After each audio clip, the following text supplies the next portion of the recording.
This is Talking Foreign Policy, a critical look at Canada's role abroad, and I'm Eve Engler. Today we're going to talk about 800 Quebec professors recently calling for the Minister of Higher Education to resign. They are part of a growing criticism of Minister Pascale Déry's anti-Palestinian interference in college affairs. The issue is somewhat analogous to Selena Robinson, the education minister out in BC, who was ultimately forced out in part because she intervened trying to get a professor fired at a college in BC. And it has echoes with some of what we're seeing down south with the Trump administration. To discuss the issue, we have Crina Bondre Ardelean, who is one of the signatories, one of the instigators of this public letter that's circulating in Quebec calling on Déry to resign. And she is an English teacher at Champlain College. First of all, thanks for coming on Talking Foreign Policy. And could you start by giving us a bit of an overview of what Déry has done in terms of interfering in college affairs against Palestinians? Sure, yeah.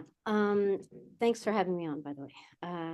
So I want to start by just explaining a little bit about what a CEGEP is. CEGEP stands for Collège d'enseignement général et professionnel, and it's Quebec's college system that was created in 1967 as a result of the Quiet Revolution. It was designed to democratize post-secondary education and move curriculum control from church authorities, from ideological authorities, um, to provincial government.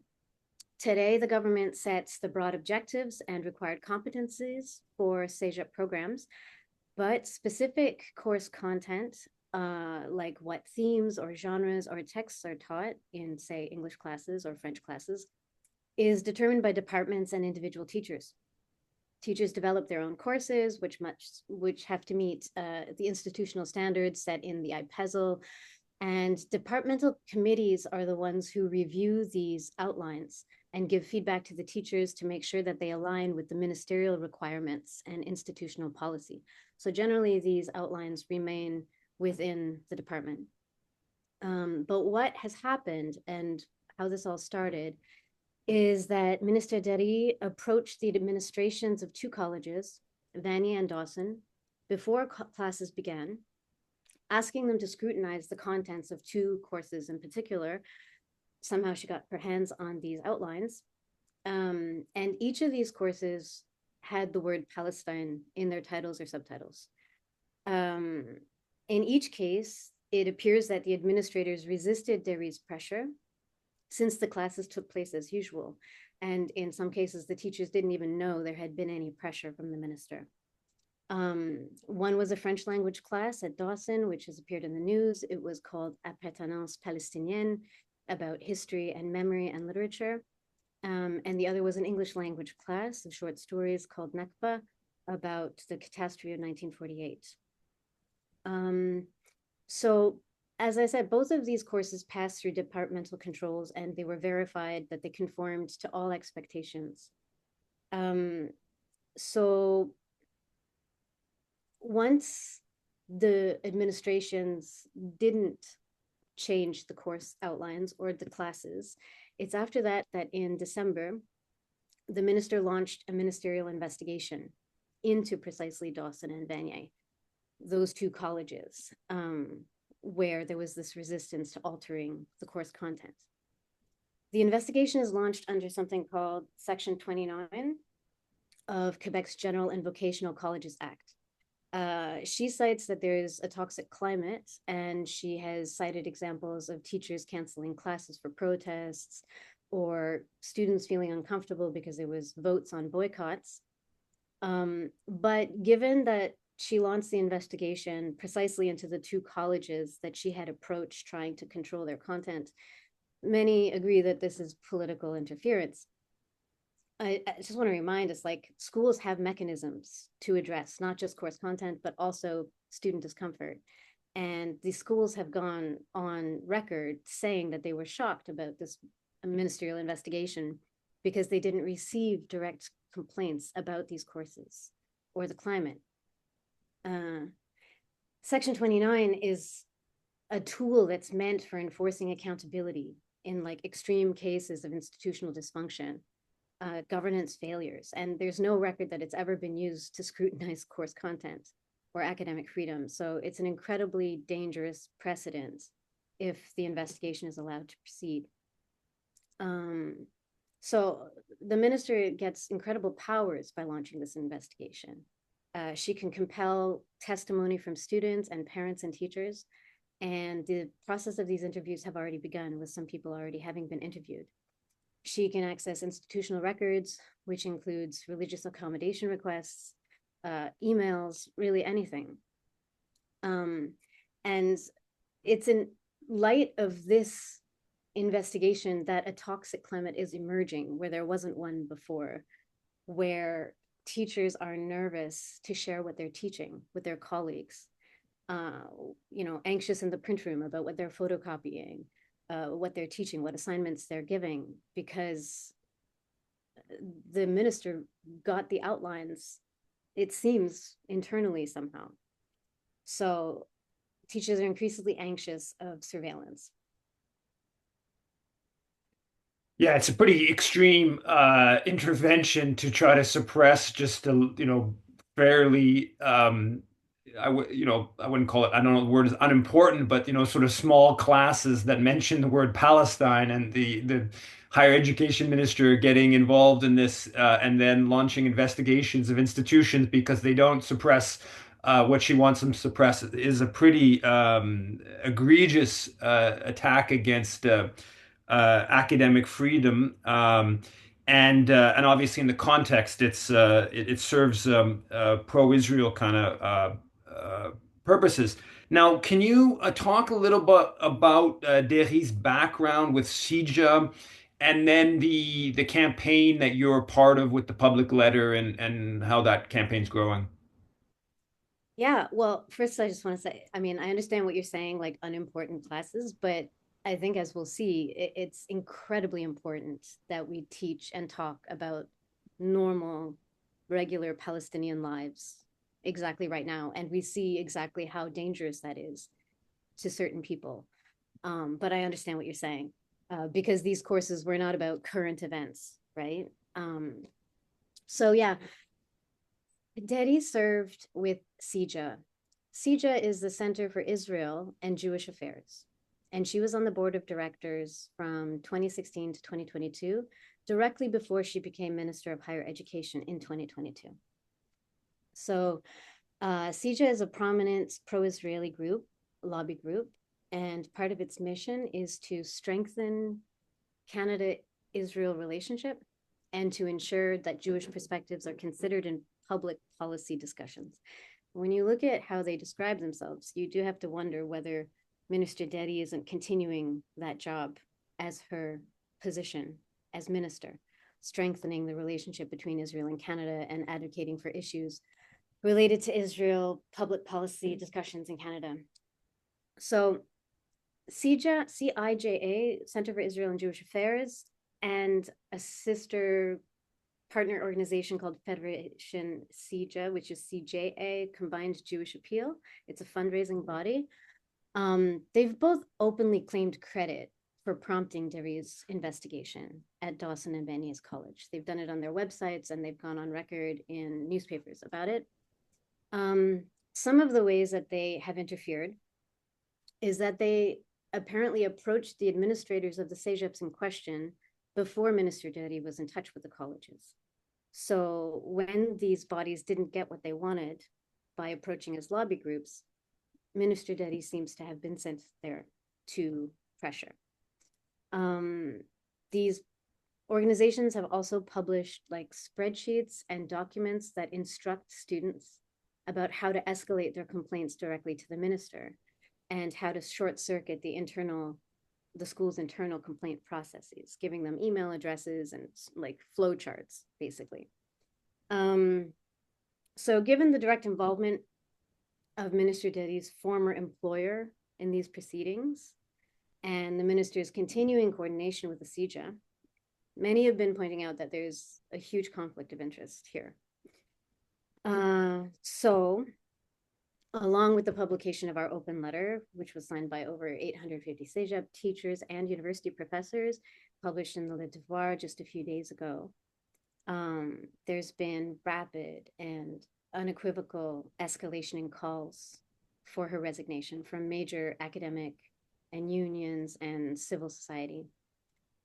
Just yesterday, the FQPPU, Fédération Québécoise des Professeurs d'Université, it's a central federation representing Quebec's university faculty unions, issued a formal letter demanding her resignation, citing political interference, disregard for academic freedom. FENEC, which is the Union for Teachers, Fédération nationale des enseignantes et enseignants du Québec, they issued a statement also yesterday calling for her resignation.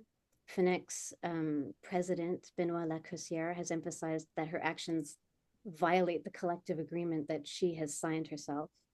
The CSN, which represents over 300,000 workers, healthcare, social services, and is the parent organization of FENEC, also came out yesterday, demanding her resignation, citing her quiet dismantling of the higher education system.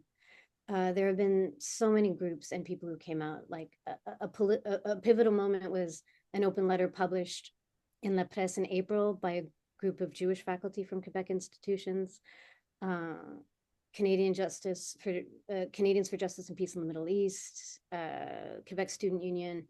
So there's a broad and unified front right now of academic, labor, and civil society organizations, which are calling for her resignation. And I just want to say, like, none of this would have been possible without the courage and the commitment of the educators who are continuing to teach about normal Palestinian lives and history and culture of Palestinians in the diaspora and back home. And also the students who come to class, who bring their whole selves and their curiosity, and who want to know more and who desire to engage with perspectives and narratives that aren't very represented in the mainstream right now.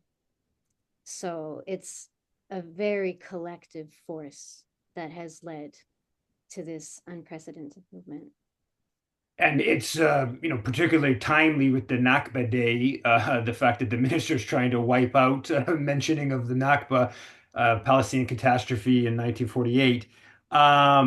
Now, it's also obviously there's some bigger picture, what's going on in Gaza, what's going on in the West Bank, less extreme, of course, than what's happening in Gaza. And there's also some similar dynamics of attacks against academic freedom in the U.S. from the Trump administration. I guess, yeah, just talk a little bit about sort of that big picture, question of most importantly what's happening to Palestinians in Gaza, but then also the sort of broader attack against academic freedom on behalf of Israel's genocide. Yeah. So the censorship of like Palestinian-centered education in Quebec CEGEPs and the broader attacks on academic freedom in the US are interconnected manifestations of this global pattern. It's just suppression of critical discourse on Palestine. And it's serving to obscure the realities of Israel's ongoing violence and genocide in Gaza and to shield state power from accountability. Minister Déry's interference in courses about Palestinian lives and literatures mirrors efforts to erase Palestinian history and lived experience. She's pressuring colleges to avoid what she's calling sensitive topics. And this aligns with a broader strategy to delegitimize critiques of Israel's genocide. As we know, Israel's ongoing bombardment of Gaza has killed tens of thousands of Palestinians, displacing millions, and now there's a state of starvation and systematic denial of humanitarian aid, all with the diplomatic and material support of allies like Canada. But before they got to this point, there was a deliberate attacking and targeting of Gaza's intellectual and cultural infrastructure. It began with the campaign of destroying all 12 of Gaza's universities, the majorities of its schools, the obliteration of libraries, archives, museums. And this is something that we call scholasticide. The systematic annihilation of Palestinian education and intellectual life. Israel has a documented history of prioritizing, targeting the Palestinian intellectuals and writers and journalists, especially those who could serve as bridges to the wider world. One very notable example is in December 2023, when Dr. Rifat El Arir was targeted and killed, receiving texts to his phone before he was killed, alerting him that he was targeted. He was a professor of English literature in Gaza, a celebrated poet. So the targeting of those who both shape and share Palestinian narratives, literature, journalism, and scholarship, it's the attempt to deprive Palestinians of their cultural leaders and also to erase their stories and histories so the international community can't hear them. And here we are in the international community and in Canada. And it's imperative that we continue teaching and learning and feeling with what's happening, specifically in Palestine. And as we are here in Quebec, we have still some opportunity to resist the troubling trend of what's going on south of the border, the political interference.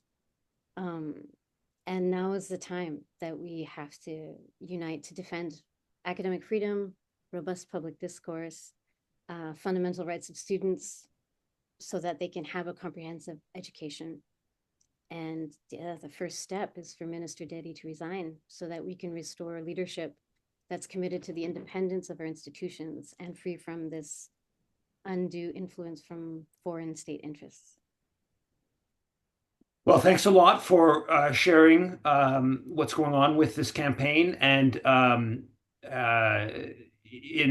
think in a just world, the CIJEPs would be having events and monuments to mark all the Palestinian education institutions that have been destroyed by Israel in Gaza. Instead, we're in a battle to protect the ability to have courses that mention the word Nakba or mention the word Palestinians. But it's obviously vitally important, the work that you and the other instigators of this public letter have done to ask for Minister Déry to resign. Thanks a lot for coming on Talking Foreign Policy. Yeah, thanks. I just want to say a lot of people went into this letter. It was a really concerted effort. Thank you.